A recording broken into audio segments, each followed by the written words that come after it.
Est-ce qu'on peut faire repousser un bras avec des jus de légumes?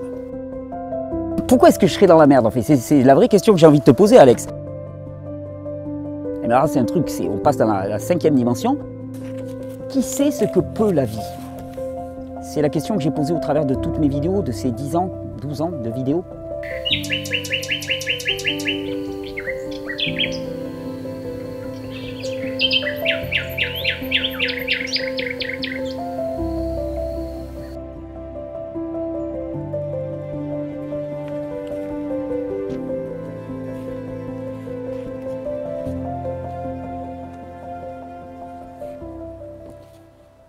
Bonjour, alors je vous avais promis que les vidéos qui allaient venir allaient être des vidéos dans lesquelles on allait un petit peu explorer les sujets qui grattent, en tout cas les espèces de caricatures qu'on a fait de moi et de mon travail depuis des années, sur lesquelles j'avais jamais rebondi, mais là ça me paraît absolument nécessaire, je vous l'ai dit, avant une véritable saison 2 de Régénère qui va démarrer sous peu, je vous tiendrai au courant. Alors aujourd'hui, j'ai commencé par un des sujets qui est à la fois le plus ridicule, mais en même temps qui ressort tellement souvent que je me dis, à l'époque, je vous le dis comme ça, très souvent je me suis dit, mais c'est tellement ridicule que c'est pas la peine d'en parler. Et puis visiblement, oui, c'est la peine d'en parler. Alors aujourd'hui, on se pose une vraie question, à laquelle la réponse devrait être évidente, c'est est-ce qu'un bras peut repousser avec des jus? Est-ce qu'on peut faire repousser un bras avec des jus de légumes? Alors, ça renvoie à une séquence vidéo que je pense peu ont vu, parce que finalement sinon ils auraient compris exactement ce que je voulais y dire, qui date de 2014. Ah, régénération de membres, ça c'est intéressant ça. Bonjour à toute l'équipe, je pose une question qui risque de paraître un peu étrange, mais voilà, alors c'est une question de Isoka. Mais voilà, après l'accident de travail, j'ai dû subir une amputation de mon bras gauche, ok? Il y a quelques mois, et je voudrais savoir si la régénération du corps humain que tu expliques si merveilleusement pour notre peau, nos cheveux, nos organes, est-ce qu'elle s'étend jusqu'à la possible régénération de nos membres? Si oui, faut-il encore plus forcer sur les jus de fruits et légumes pour stimuler l'homéostasie? Ou peut-être des plantes médicinales particulières plus puissantes? Alors, est-ce qu'elle s'étend jusqu'à la possible régénération de nos membres? Évidemment. Évidemment, oui. Alors, ça c'est théoriquement possible. Est-ce que c'est pratiquement fréquent? Non. Mais Titi, on coupe là, non? Parce que je vois pas comment tu vas te justifier. T'es pas un peu dans la merde là? Enfin, tu veux qu'on coupe? Ah, alors je serais dans la merde. Mais pourquoi est-ce que je serais dans la merde en fait? C'est la vraie question que j'ai envie de te poser, Alex. Est-ce qu'il est dans la merde, lui, par exemple, Dr Nozman, quand il pose la question? Petite séquence. Cette petite bébête trop stylée intéresse pas mal les chercheurs. Et l'une des raisons est la similitude de son organisme avec le nôtre. Pourtant, depuis tout à l'heure, rien n'a changé. Je suis toujours pas capable de me faire repousser un bras. C'est mort. Pourtant, nous aussi, on en fabrique pendant notre développement embryonnaire. En théorie, donc, nous aussi, on devrait posséder les programmes génétiques qui permettent la régénération. Encore mieux, les réactions initiales du corps humain à une amputation ressemblent étrangement à celles de la salamandre. Tu vois, le mot qui est vraiment intéressant, c'est théoriquement. Et tous les deux, on utilise le mot théoriquement. Car évidemment, je ne suis pas totalement taré. Donc si on me pose la question, un bras peut-il repousser avec des jus? La réponse est non, à l'évidence. D'accord? Je sais absolument qu'au quotidien, un bras ne repousse pas. Voilà, je ne vis pas dans des mangas, je ne crois pas dans Dragon Ball Z, donc tout va bien. On n'est pas des salamandres, comme pourraient dire les petits trolls de service. Pourtant, il y a de très fortes similitudes entre nos organismes et en particulier dans le processus de régénération suite à une blessure entre nous et des salamandres. Alors évidemment, c'était une question casse-gueule, c'est évident, et apporter une réponse intelligente et nuancée est un exercice difficile. Certaines réactions bien orchestrées en sont la preuve. Petit florilège.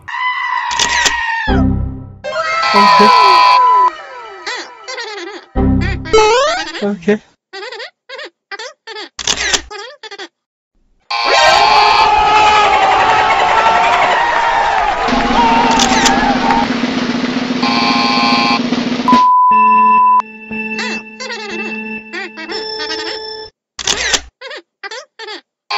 Bon, en fait, ce petit florilège de commentaires, il montre, et c'est rien du tout par rapport à tout ce que j'ai vu, c'est un truc que j'entends parler depuis des années, ça montre une fois que ce n'est pas ce que tu dis qui compte, mais ce que l'on te fait dire. Et c'est tout le propre de la médiation, c'est de ne pas aller voir à la source, mais de laisser quelqu'un te raconter ce qu'il y a à la source, et puis cette personne peut te le raconter avec sa subjectivité, sa non-compréhension ou son intention de nuire.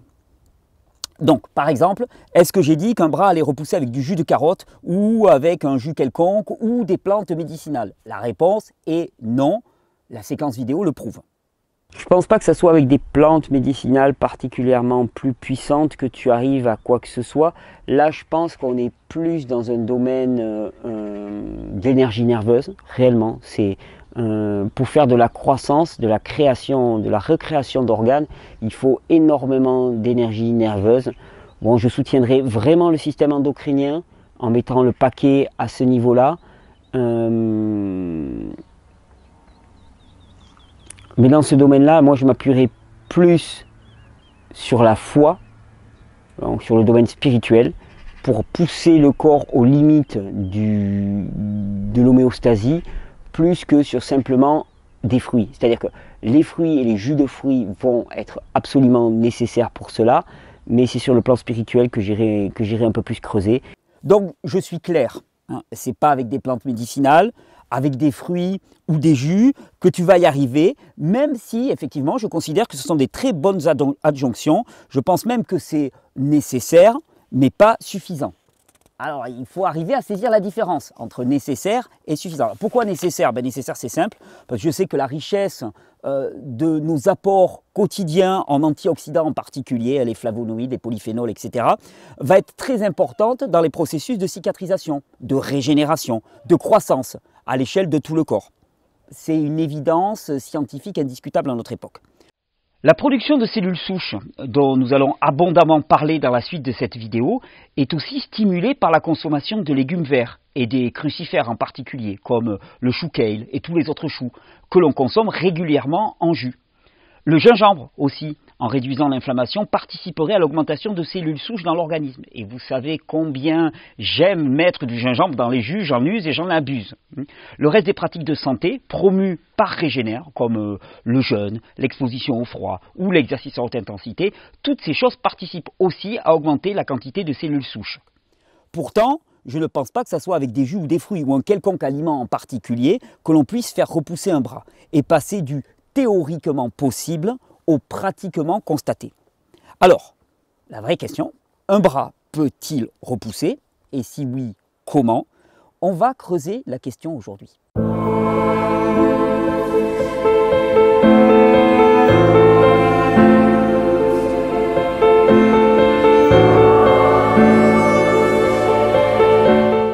Alors, dans ma vidéo initiale, j'évoque 3 éléments.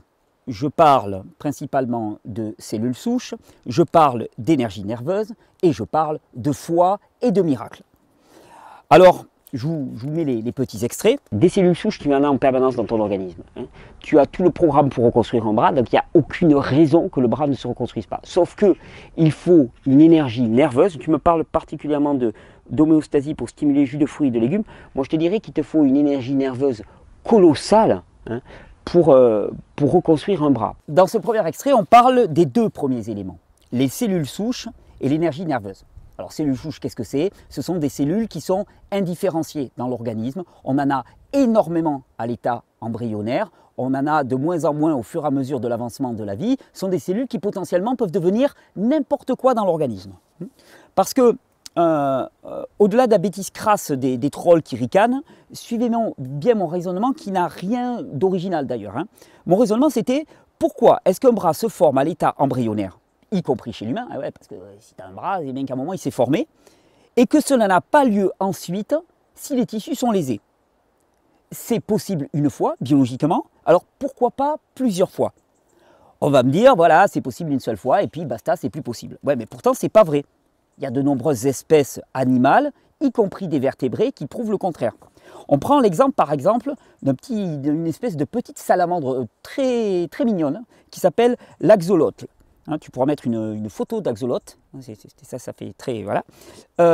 C'est une sorte de salamandre aquatique extrêmement mignonne, qui partage énormément de similarités avec nous et peut voir n'importe lequel de ses membres se régénérer.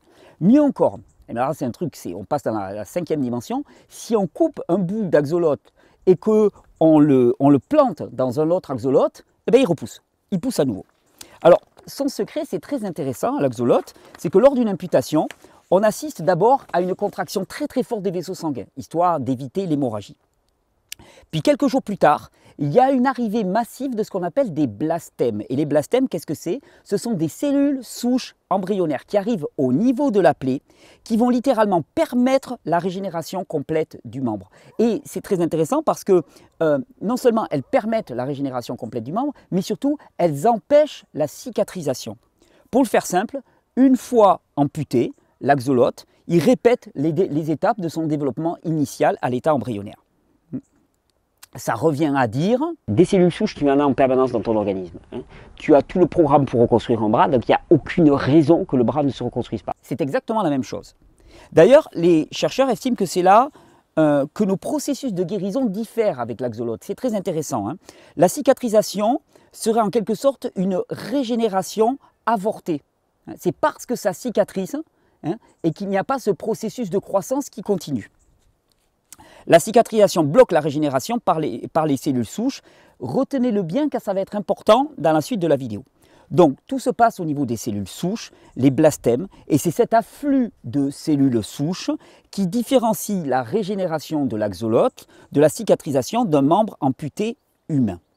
Et ça, la preuve, on l'a depuis pas si longtemps. Il y a un Américain qui s'appelle Nick Carruthers. Nick, c'était le 4 juillet 2020 de mémoire. Le 4 juillet, c'est la fête de l'indépendance américaine. Et il s'est fait péter une fusée d'artifice à la figure. Pas cool. Et il a perdu un œil.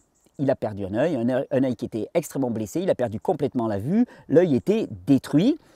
On lui a proposé de lui enlever complètement l'œil parce qu'il y avait un risque d'infection.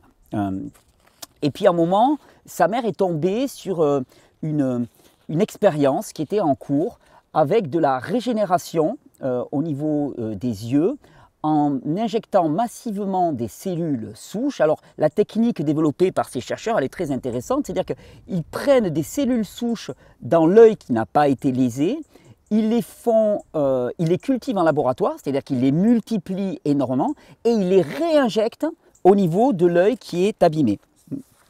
Et qu'est-ce qui s'est passé? Eh bien, résultat, régénération complète de l'œil brûlé. Donc, ça marche. Donc, cette question des cellules souches est certainement une question cruciale en matière de régénération de l'organisme et potentiellement de membres. Bon, premier point. Alors ensuite, je te parlais d'énergie nerveuse dans la vidéo de 2014. Alors je prends un article du magazine Pour la Science du 1er septembre 2008 qui s'appelle « Un bras qui repousse ». Je vais vous lire l'article parce qu'il est très intéressant, il va nous donner des éléments de réflexion. Quand une salamandre perd une patte, le membre repousse spontanément. Les biologistes commencent à comprendre les mécanismes d'une telle régénération et espèrent améliorer la réparation des amputations et des blessures graves chez l'humain. Un bras amputé qui repousserait, un phénomène de régénération spontanée qui évoque certains films de science-fiction, mais qui paraît bien utopique. Peut-être pas tant que cela, si l'on considère ce qui se passe chez les salamandres. Les pattes de ces animaux sont plus petites et plus fines que des bras, mais elles ne sont guère différentes. Un membre de salamandre est recouvert de peau et il est composé d'un squelette osseux, de muscles, de ligaments et de tendons, de nerfs et de vaisseaux sanguins, en un réseau lâche de cellules nommées fibroblastes, confèrent leur cohésion à ses tissus internes et donnent sa forme à la patte. Le bras de l'homme est anatomiquement semblable. Mais la patte de la salamandre est unique dans le monde des vertébrés. Elle repousse à partir du moignon qui reste après une amputation. Ainsi, une patte de salamandre adulte peut repousser de nombreuses fois, quel que soit le nombre d'amputations. C'est également le cas chez les têtards de grenouilles, mais chez la grenouille adulte, elle perd cette capacité. Même les embryons de mammifères sont capables de remplacer des bourgeons de segments, c'est-à-dire une ébauche de membres, lors du développement embryonnaire. Mais cette aptitude disparaît longtemps avant la naissance. C'est un point intéressant, on va en reparler juste après.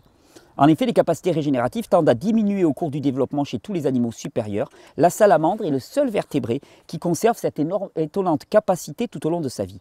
Comment fait-elle? Comment la partie du membre qui repousse sait-elle, entre guillemets, quelle quantité de tissu manque et doit être remplacée? Pourquoi la peau du moignon ne cicatrise-t-elle pas pour fermer la blessure comme c'est le cas chez l'homme? Comment le tissu de la salamandre adulte conserve-t-il un potentiel embryonnaire, à savoir la capacité de construire plusieurs fois un segment entier à partir de rien? Les biologistes disposent aujourd'hui de plusieurs éléments de réponse. En comprenant comment cela fonctionne, ce mécanisme de régénération naturelle, on espère le déclencher chez l'homme pour reconstruire un bras amputé par exemple. Donc vous voyez, je ne suis pas le seul à me poser la question et à répondre à cette question. Alors ce qui ressort encore une fois de cet article, et c'est ce questionnement, à savoir pourquoi quelque chose qui est possible à l'état embryonnaire ne l'est plus à l'état adulte, sauf chez certaines espèces vivantes.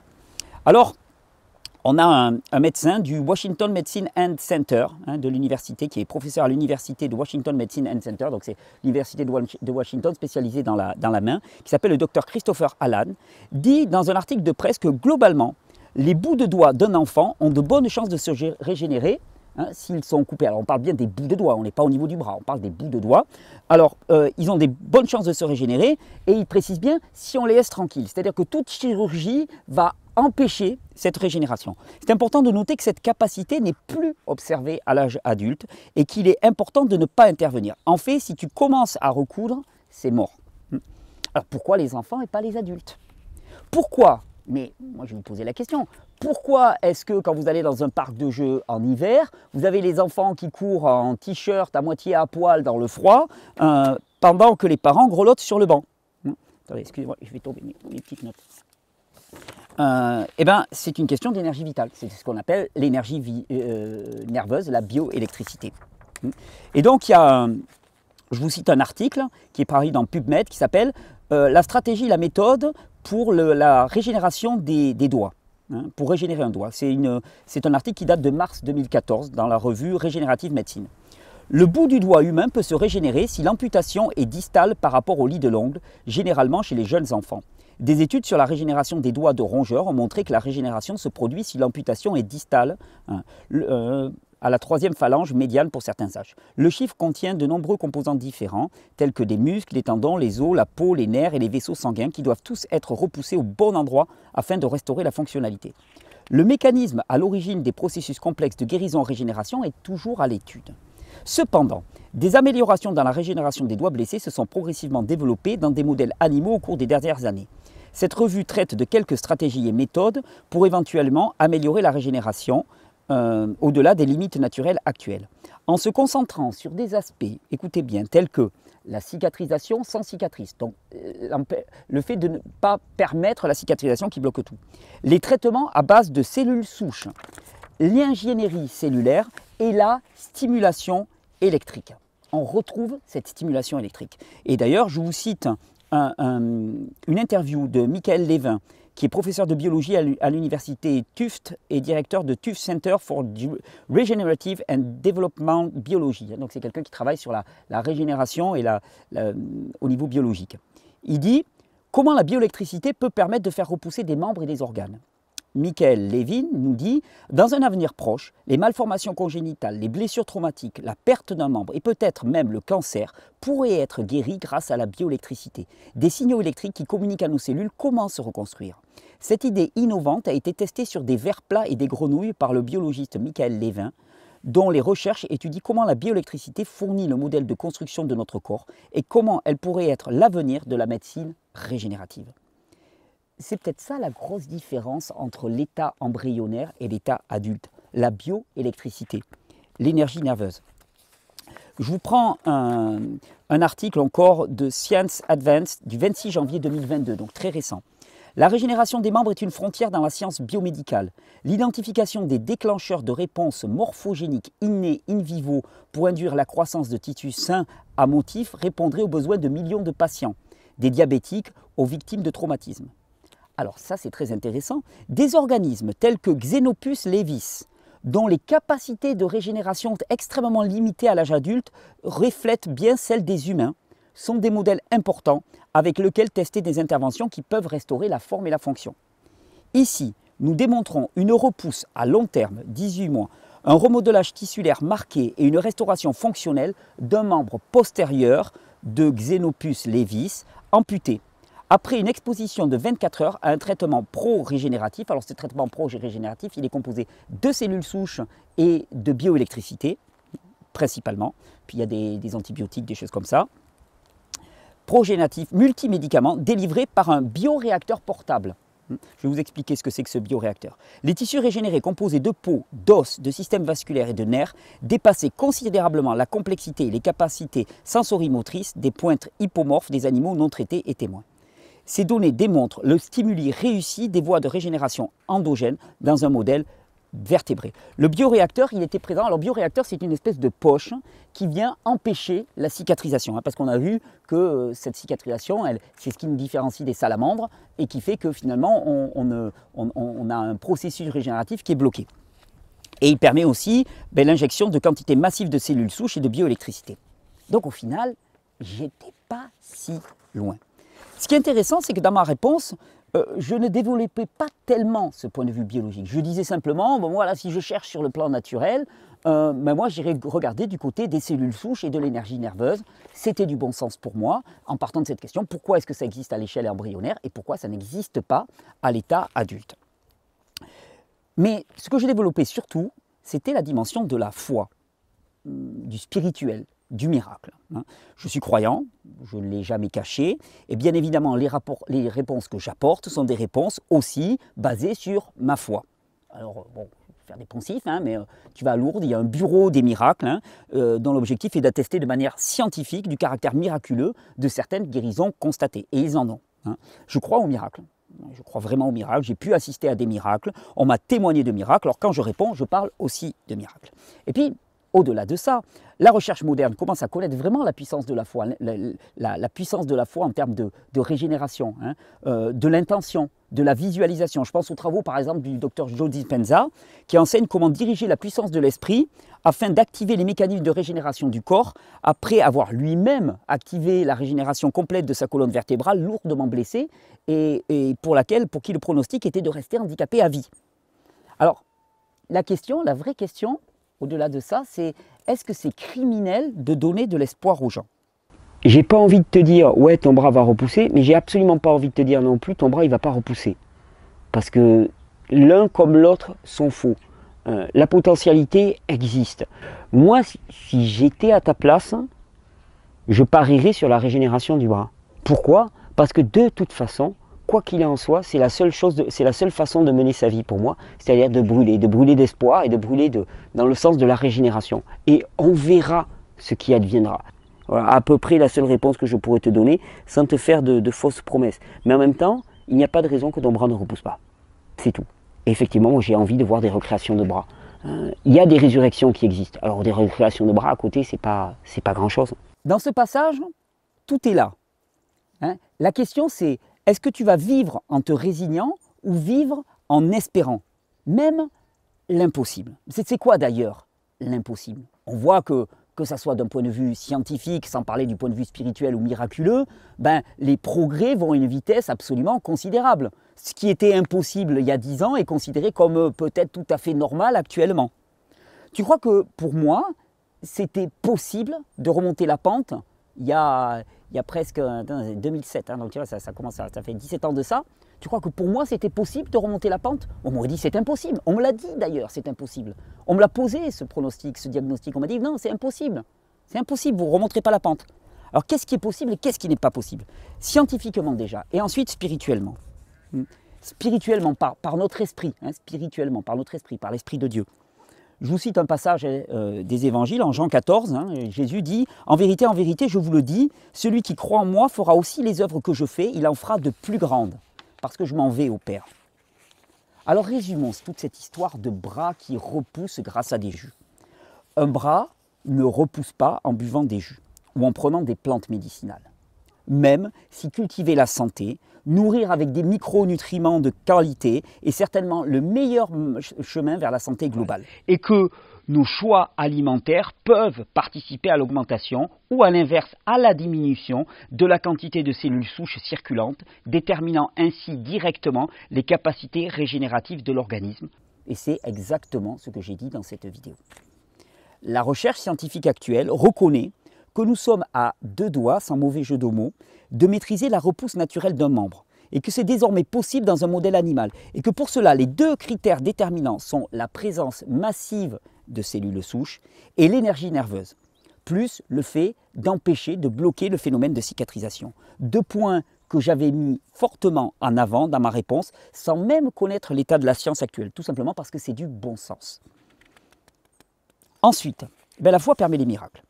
L'orientation de nos pensées permet la régénération physique ou à l'inverse la bloque.